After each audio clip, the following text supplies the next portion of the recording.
দুধ দিয়ে রান্না করা অদ্ভুত এই মজাদার মাংসটা রান্না বসালেই এত ঘ্রাণ বের হয় যে বাসার সবাই বাটি নিয়ে হাজির হয়ে যায়। এটা গরু, খাসি, উট, দুম্বা যে কোনো মাংস দিয়ে রান্না করলে অনেক মজা হয়।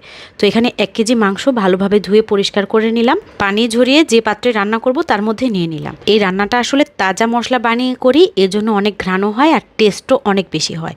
তো আদা, রসুন, পেঁয়াজ, কাঁচামরিচ সবকিছু খোসা ছাড়িয়ে পরিষ্কার করে নিলাম।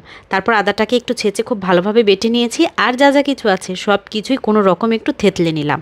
পাটায় বাটা মশলার আমার কাছে স্বাদ অনেক ভালো লাগে, এই জন্য এই রান্নাটা আমি পাটায় বেটেই সবসময় করি। কাঁচামরিচের পরিমাণটা একটু বেশি করে দিয়েছি, একটু ঝালঝাল হবে, খেতে অনেক মজা লাগবে।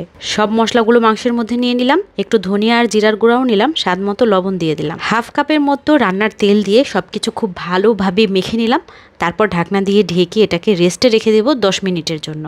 10 মিনিট পর এর মধ্যে 1/2 গ্লাস দুধের সাথে 1/2 গ্লাস পানি মিক্স করে মেখে তারপর চুলায় বসিয়ে দিলাম। দিয়ে দিলাম হচ্ছে গরম মশলা, দারচিনি, এলাচ, তেজপাতা, একটা কালো এলাচ দিলে আরও ভালো হয়।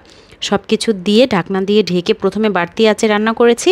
তারপর বলক উঠে যাওয়ার পর চুলার আঁচ কমিয়ে একদম মাংস সেদ্ধ হয়ে যাওয়া পর্যন্ত রান্না করেছি। আর রান্নার ফাঁকে ফাঁকে কয়েকবার নেড়ে দিয়েছিলাম। দুধ দিয়ে রান্না করার কারণে মাংসটা অনেক জুসি আর সফট থাকে, ভীষণ মজাদার হয় এটা খেতে।